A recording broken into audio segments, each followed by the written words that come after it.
So it's fun for me to get to have the chance this afternoon to talk to you more about the things that we are specifically doing here at VCU.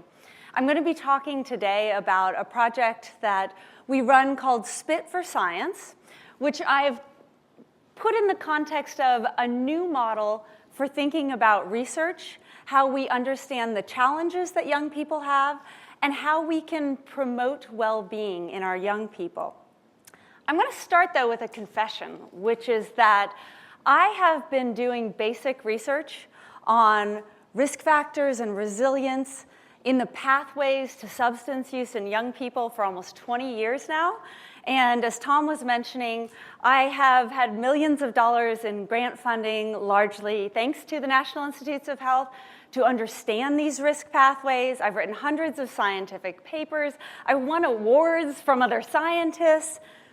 And I have not done a lot of thinking about what are we doing with all of this research that we're generating. So somewhere in all of my papers and my grants, there has been a sentence somewhere along these lines. Understanding how genetic and environmental factors come together across development to contribute to why some of us are more at risk for substance use problems than others is going to be critical for developing more tailored and informed prevention and intervention. And I do believe this. But I guess I thought someone else was doing that prevention and intervention translational piece. What I have realized is that the individuals who are doing prevention and intervention and treatment and recovery, so many of you who are on the ground doing this really hard work, you are not picking up and reading the journal Behavior Genetics. We are in our own silos, even among researchers. We have individuals who work in basic science. We have individuals whose specialties are prevention research. We have individuals who do research on treatment or on recovery. And we do not have enough crosstalk across all of us. And this is, I think, really a big problem because it takes all of us to start to understand and to tackle a problem as complex as substance use dependence. I didn't just miraculously come to this self-discovery on my own. I had people who led me to this area, and it really developed out of launching this project that we have here at VCU called Spit for Science. And what Spit for Science is a university-wide research opportunity here focused on substance use in young people. The scientific goal of the project is very similar to most all of the other studies that I had going, which was to understand how genetic influences come together with environmental factors across development to contribute to substance use problems. In this case, though, focusing on this critical transitional phase as individuals are moving through emerging adulthood in the college years. Of course, I know this audience is well aware that risky substance use and mental health challenges are prevalent on college campuses. And in fact, one study that followed a group of college students longitudinally found that almost half of all students at some point in their college career met criteria for an alcohol or a marijuana abuse or dependence disorder. Now, many of those individuals will mature out. Some of them we know this is the period when they are going to develop problems that then will persist. But all of them who are engaging in this risky behavior really have the potential for far-reaching consequences. We know that this risky substance use is associated with assaults, with injuries, with unwanted sexual activity, can even be associated with suicides, deaths. And for universities, where academic outcomes are, of course, also a major metric, we know that it's associated with decreased academic performance and with retention rates. The positive news is that universities represent a tremendous opportunity. It is one of the few times in a person's life where all of their primary activities are concentrated in a single setting. So you've got your school-related, your career-related, your social activities, all the services related to health, safety, policy, well-being. We really have control over a lot of aspects of these individuals' lives. We know they're at this really important transitional phase for establishing important life and health practices. And by nature of our research and teaching missions, we really should be well poised to develop best practice models for how we do this right, how we address behavioral and emotional health in young people. The problem is that as a whole, we are not doing a great job. So a number of years back, NIAAA came out with a set of guidelines about what do we know about best practices for addressing substance use on college campuses. And just within the last year or so, there's been a new set of guidelines and tools that have come out and that are available on the NIAAA website. But a group of researchers went back 6 years after these guidelines had been released by NIAAA and did a survey of hundreds of four-year universities all around the country. And what they found is that almost a quarter of the universities were completely unaware there were any guidelines from the National Institute of Alcohol Abuse and Alcoholism. Only half of them were doing anything with any kind of documented efficacy. And that the primary approach that universities were using, because everybody says they're doing something, right? Universities they have to check that box now because it's ended up in the news. They need to say they're doing something, but the primary approach that was being used was education, for which there is strong research evidence that education alone is completely ineffective and sometimes harmful. We were fortunate to have a really tremendous opportunity here at VCU.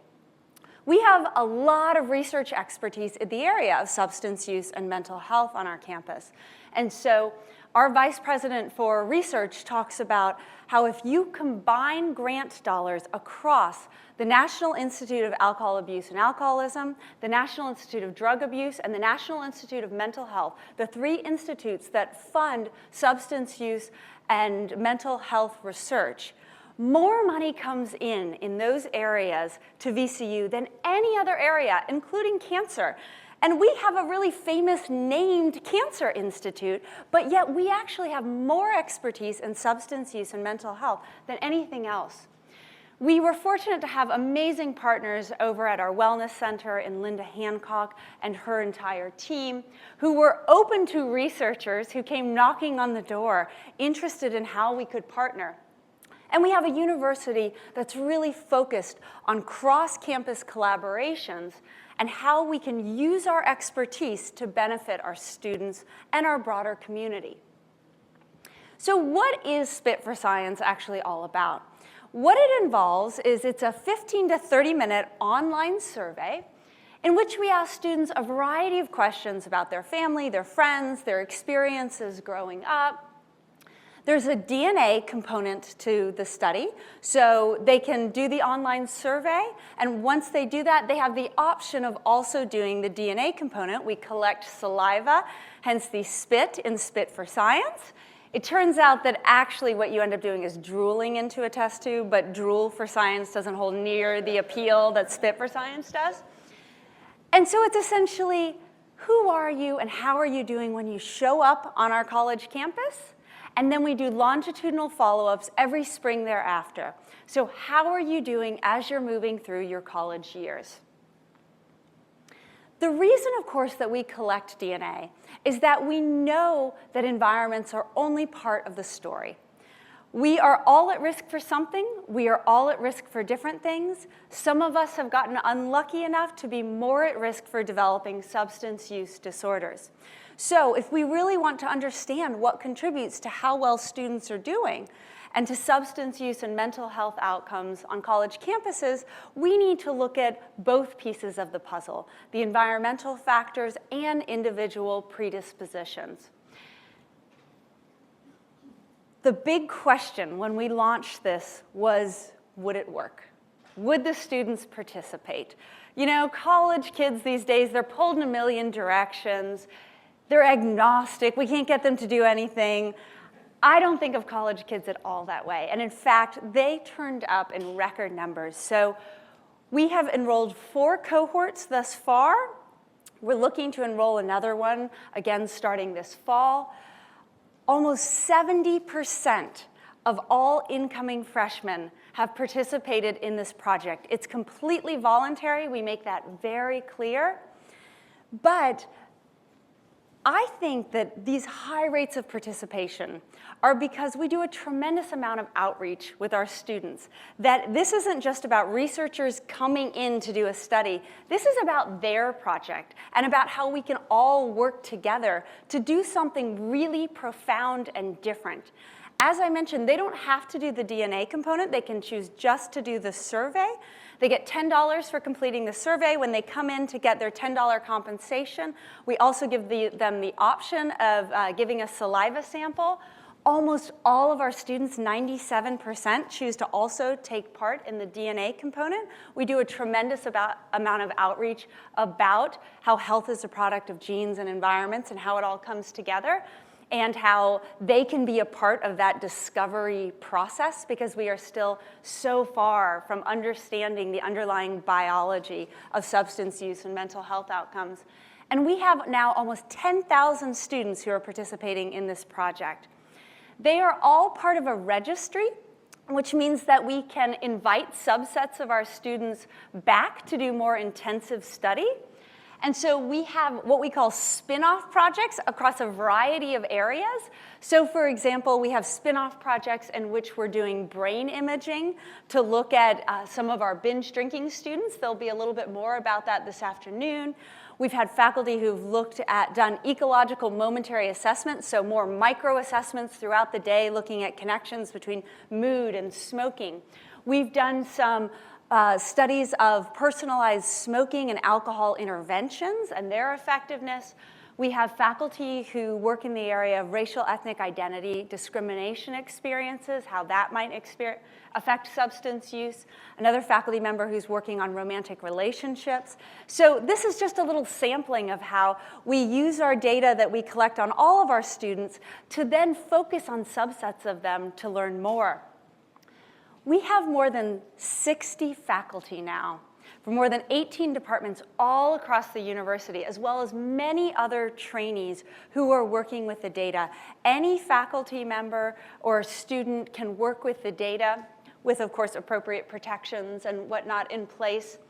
And we've had a variety of faculty and students who also then contribute to the item content so that we can, again, make use of the breadth of expertise that exists here to study many of the areas that contribute to substance use and mental health outcomes. So shown here are just some of the areas we've expanded into that other faculty have contributed. We are working with Kirk Warren Brown and Chris Reyna on mindfulness. We heard some of that this morning.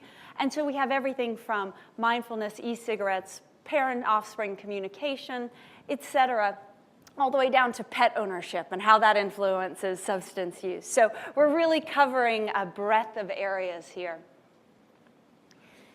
One of the things that I have found most rewarding and I think is most unique about this project is that it really is about more than just the science.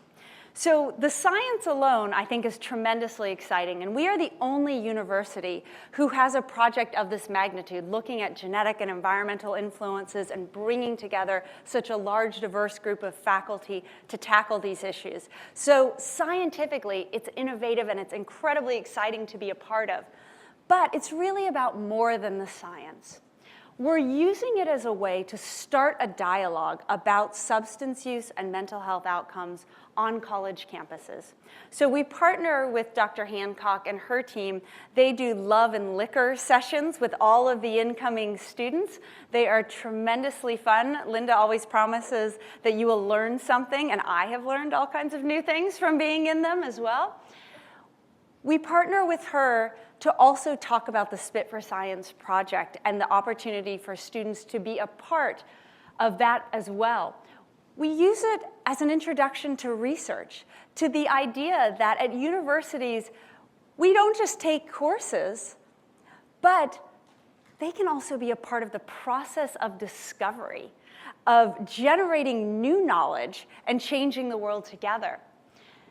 And finally, we use this as an opportunity to take the results and to feed them back into the prevention and intervention programming that we're doing here at the university. Why does this matter? One of the things that we have done initially is we got permission to match all of this data on behavioral health outcomes that our students are providing us with other university data.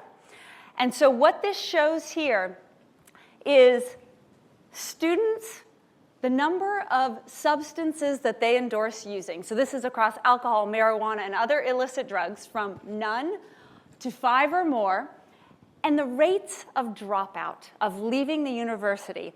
So overall at VCU, it's just over 20% of students who don't make it through to graduation. But look what happens as students are using more substances. There's a near linear relationship with the likelihood that they are not going to make it through to their college degree. So we know a lot about what the factors are that contribute to substance use problems. And we've heard a lot of that amazing information over these last couple days here. We've talked about externalizing pathways, internalizing pathways, physiological response, brain response, how the environment can moderate risk. And I think the real challenge now is to translate all of that basic research actually into improved prevention and intervention. This was really the background behind launching the COBE Institute, the College Behavioral and Emotional Health Institute. How do we bring together all of these faculty, create a collaborative community with our students to grow this research? But how do we also then ensure that the research is being used to translate into improved health? How do we connect the researchers with the faculty and staff who are involved in policy, programming, prevention, intervention, treatment, recovery programs to ensure that we are all working together? And that's what we're trying to do with COBE. So what I'm going to do is talk briefly about some of the ways that we are trying to promote behavioral and emotional health in our college students by integrating our research with coursework, programming, and policy that are related to behavioral and emotional health. So one of the things that we have done is we've launched some new courses. We have our undergraduates be part of the research team in Spit for Science. We have now had more than 160 undergraduate students come through our research team, and they are involved in everything from helping with data collection to actually coming up with questions that are of interest to them, working with the data, analyzing the data, presenting the data both to scientific and to non-scientific audiences. In this spring semester, we had more than 100 students apply for 15 slots in our research course. So there's tremendous demand for students to get engaged in these kind of things, so much so that we've started a research boot camp during the summer, a 1-week intensive research experience for our undergraduates to get involved in. The faculty who are working together across COBE have come together to design a class which we call the Science of Happiness. And the faculty come in and talk about their area of expertise. So we have faculty come in and talk about everything from what we know about what causes substance use and mental health challenges to what do we know about the promotion of well-being. So they get access to the researchers and kind of cutting-edge research, but we also design the course such that it's highly interactive, and I call it chocolate-covered broccoli. In other words, students do not line up at your door for, ooh, I really want to be a part of the substance use prevention program. But they really want to take Science of Happiness. Well, what we're doing is we are teaching them the skills that we do in prevention programming.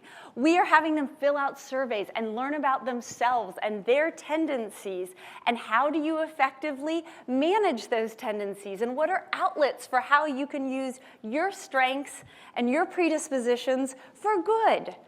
So it's really what I would like to think of as a creative way that we can teach students life skills The idea that they're here, they can take courses, they're gonna do that, they want to take courses they can enjoy, and if we can also use that to also give them skills that can help not only give them an academic experience, but also equip them for more successful paths, that's one of the things that we're particularly excited about. I should mention that in addition to Science of Happiness, I'm reminded that I see our new Director of Community Engagement in the back, we have also spun off to do additional yoga courses and courses that are more intensive mindfulness-based practices as well. We are working on piloting and developing a new living learning experience with the individuals over in Residential Life, where we have students who can live in our Thrive Residence Hall, where they take the Science of Happiness course. They get kind of priority enrollment in Science of Happiness, but then we also connect it with other experiences outside of the classroom to continue to reinforce and provide positive activities that students can get engaged in. One of the brilliant things that the Well does is create stall seat journals, which are on the back of the bathroom stalls in virtually all of the bathrooms around campus. I believe Linda's told me it's more than 1,300 bathrooms around the campus, and she rotates them out monthly. And in them, we have a COBE corner where we spotlight Spit for Science research.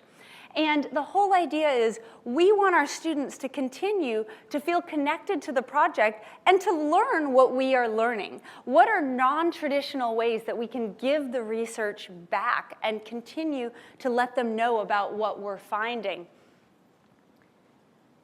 We are also currently partnering with a company, 7 Cups. You can download the app. I actually met the CEO of 7 Cups last year at this conference. We had an amazing conversation, and they have developed an app which is online peer-to-peer support. There's a number of growth paths which are very positive psychology-based, and then they also have these personalized paths for specific challenges.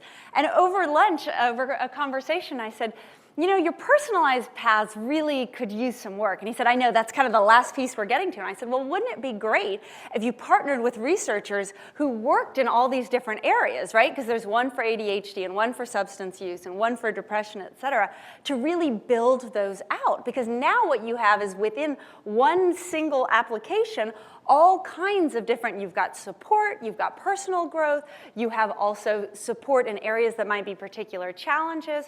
And so what we're working on is thinking about how can we go even further beyond what we know to be effective in working on substance use in college campuses, which is these basics-like programs, ALC-EDU and many others that exist, where students get feedback about their substance use and how it's normative feedback, how it compares to others in a kind of non-judgmental way. It's a very MI-based, motivational interviewing-based, thinking about what your goals are and how your substance use may or may not match with that.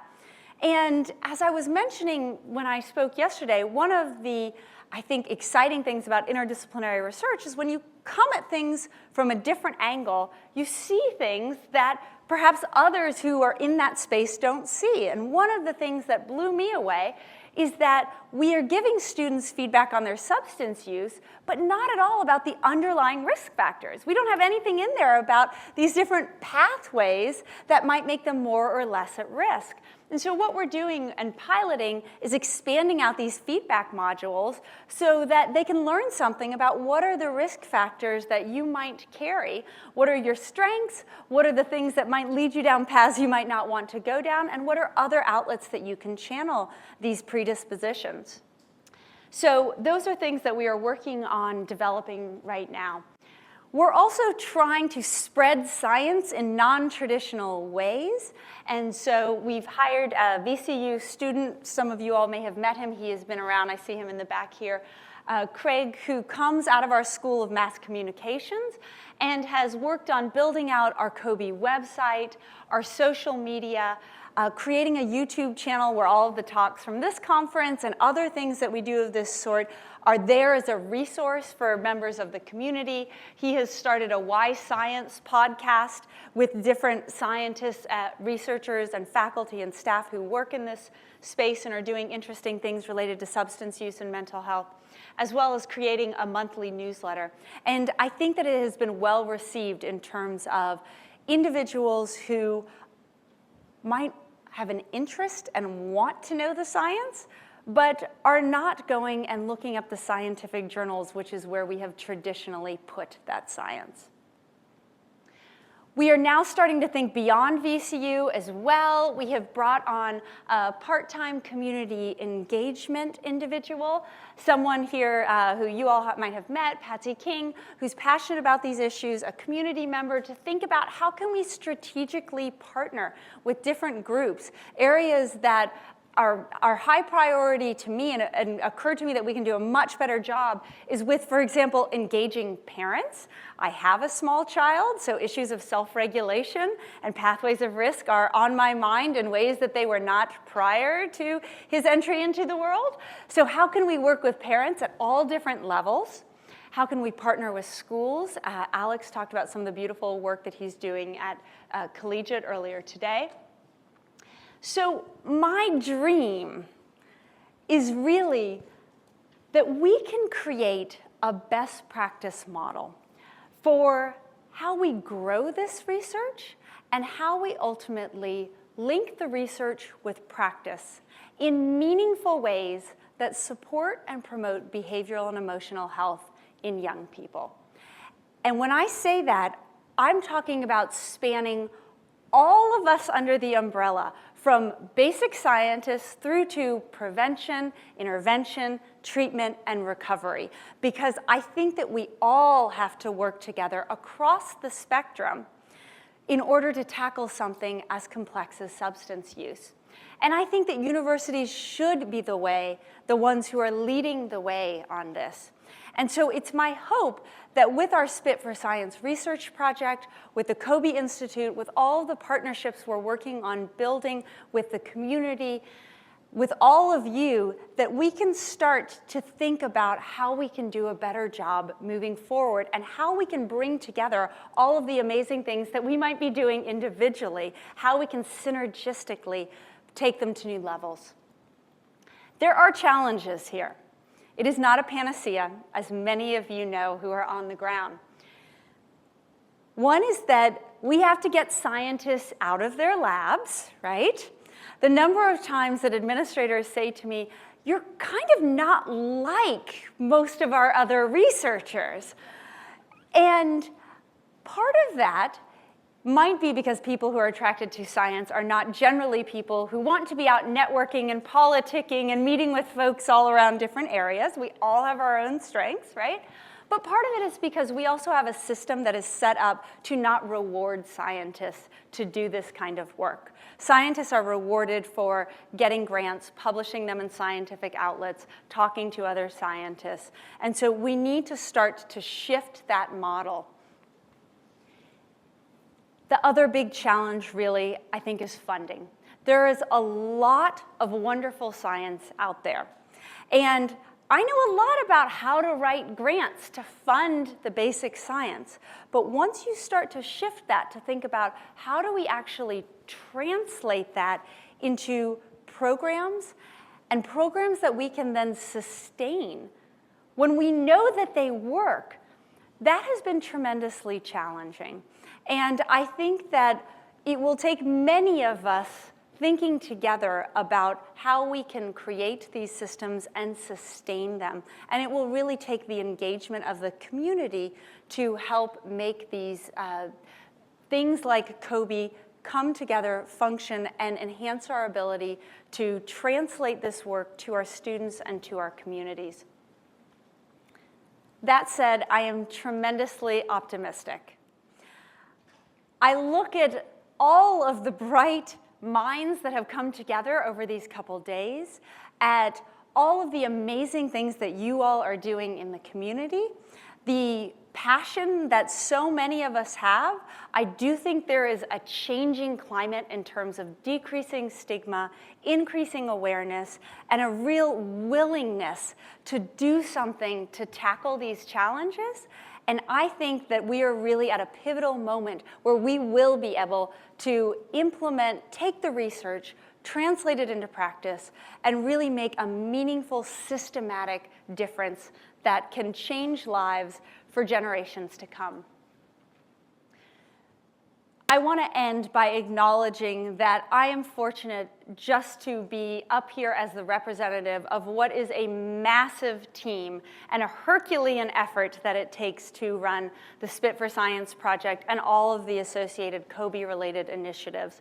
I have listed up here just some of the key folks who have been involved in some of the initiatives that I have talked about today. I also want to highlight and be incredibly grateful for our funding that we have received, largely from the National Institute of Alcohol Abuse and Alcoholism, which has funded Spit for Science and most of our other research in this space. And I want to really also thank, for those of you who are in this audience perhaps, the VCU students, because this project and all of this initiative doesn't work without you. This isn't really my research project. I happen to have the ability as a professor at this university to create the scaffolding and to put in place a project like this. But it is really only through all the students who've turned out in record numbers. 70%. Online surveys among college students are usually around 35%.